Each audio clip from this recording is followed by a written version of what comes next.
തലക്കടിക്കുന്നു. തലോട്ടിന്ന് ഒരൊച്ച വരാറുണ്ട്. ഞാൻ ഓരോ കൊലപാതകം ചെയ്തു കഴിഞ്ഞാൽ 1-2 കൊല്ലം അവധി എടുക്കും. എന്നിട്ട് പത്രക്കാരെ കൊണ്ടും പോലീസുകാരെ കൊണ്ടും എഴുതിപ്പിക്കും. റിപ്പർവിയുടെ അവസാനത്തെ കൊലം കഴിഞ്ഞ് വേട്ട അവസാനം ഇരകളെ വിശ്വസിക്കുന്ന വേട്ടക്കാരനാണ് യഥാർത്ഥ ബുദ്ധിമാൻ. ഞാൻ വരട്ടെ സാറേ. അറിയാത്ത പോലെ പറയാതെ ഞാൻ വിടില്ല മോളെ. ഞാൻ കണ്ടു പറയട്ടെ, കളിച്ച കണ്ടു. എന്റെ അത്രയ്ക്ക് ഇഷ്ടമാണോ? ശരിക്കും ഇഷ്ടം. എന്തു മുതലാ തുടങ്ങിയത്? ആദ്യം എന്നെ കണ്ടത് എവിടെ വെച്ചു? ഉറങ്ങിക്കിടന്നെ വിളിച്ച് ചോറില്ലത്.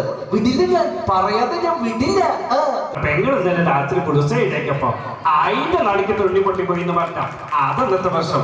ഞാൻ അതിന്റെ അവസ്ഥ കാണുമ്പോ പണ്ട് ഞാൻ സ്കൂളിൽ പഠിച്ച നാടകത്തിന്റെ ഓർമ്മ വരും. യോഗില്ലാമണി പായങ്ങി മടക്കിക്കാളെ.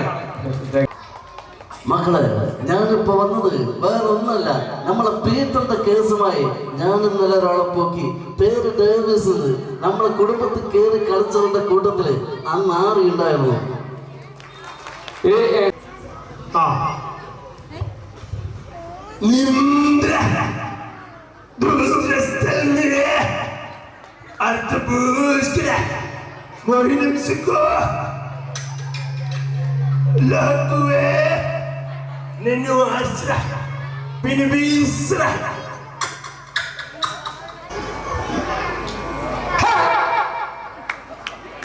എല്ലാവരും ഒന്ന് നോക്കി.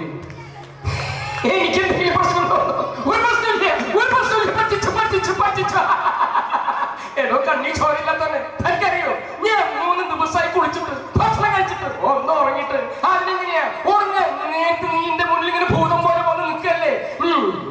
ഞാനുള്ള സത്യം തുറന്നു പറയാൻ പോവാ. എനിക്ക് ഇവിടെ നീ എവിടേക്കാണ് പൊട്ടംകുള പങ്ക് നോക്കണേ? ഇവിടെ ഒരു പേർക്കുമ്പുള്ളി കടിച്ചു പിടിച്ച് ഈ നല്ലക്ക് കൊള്ളത്ത ഈ ഒടുക്കക്കാരിങ്ങനെ ഞെളിഞ്ഞിരുന്ന സായിപ്പാവില്ല. നിന്നെ നീ ശരിയാക്കണം മോരട്ട് കാണേ.